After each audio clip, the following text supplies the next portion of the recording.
किसी साधु और संत से कम नहीं होती पत्नी। क्यों? क्योंकि जब वो शादी करके आती है ना, तो अपनी माँ को, अपने पिता को, अपने भाई को, अपनी बहन को, अपने आंगन को, अपने नाम को, अपने गोत्र को, अपनी जात को, सबको छोड़ के आती है कि नहीं? आपके गले से बंध गई अब वो। आप जो नाम देते हैं वो उसका नाम पड़ता है, ससुराल में अलग नाम पड़ता है।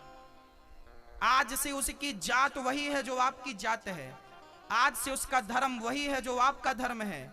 आज से उसने अपने धर्म को, अपनी जात को, अपने सुख को, अपनी स्वतंत्रता का परित्याग कर दिया, दान कर दिया, श्राद्ध कर दिया, समाप्त कर दिया। आज से वो केवल आपकी हो गई।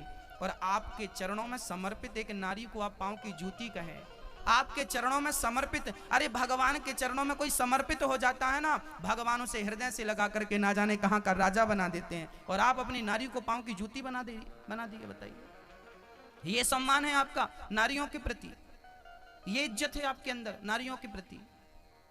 ये तो गलत है। नारी और पुरुष दो नहीं है।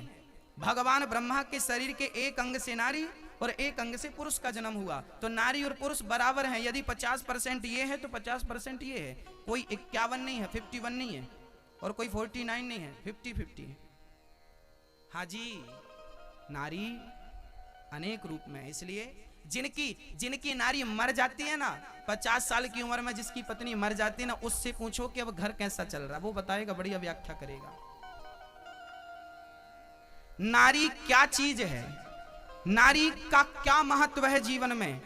जिसकी नारी मर गई है, आपके सुठालिया में जाके पूछना उस आदमी से जो 50 साल की उम्र में, 45 साल की उम्र में, 55 साल की उम्र में जिसकी लुगाई मर गई है, उससे पूछना कि अब आपकी जिंदगी कैसी चल रही है।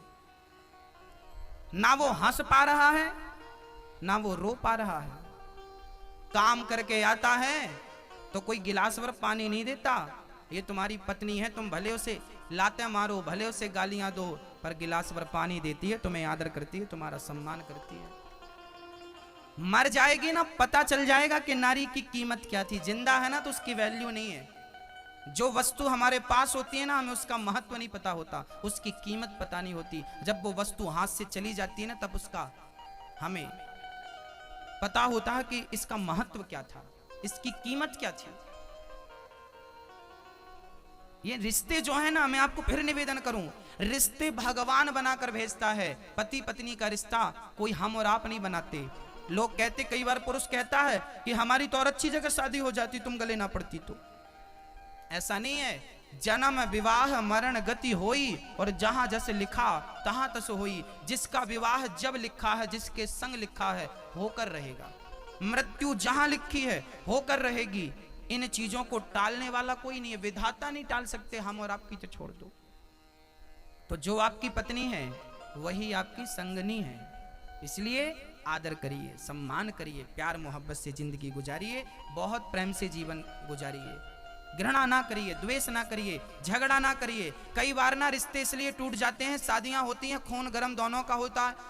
पत्नी भी 50,000 रुपए कमा रही है, पति भी 50,000 कमा रहा, दोनों सरकारी नौकरी में है। अब पति ने एक दिन बोला, यहाँ आओ, ये क्यों किया तुमने? अब पत्नी को गुस्सा आ गया, क्यों? हम भी तो कमाते, हमें बातें मत सुनाया करो, हमें कुछ कहा मत करो। अरे भाई, पैसे कमाना अलग बात है, रिश्ते निभाना अलग बात है। ऐसी अकड़ से रिश्ते निभेंगे नहीं, जल्दी टूट जाएंगे।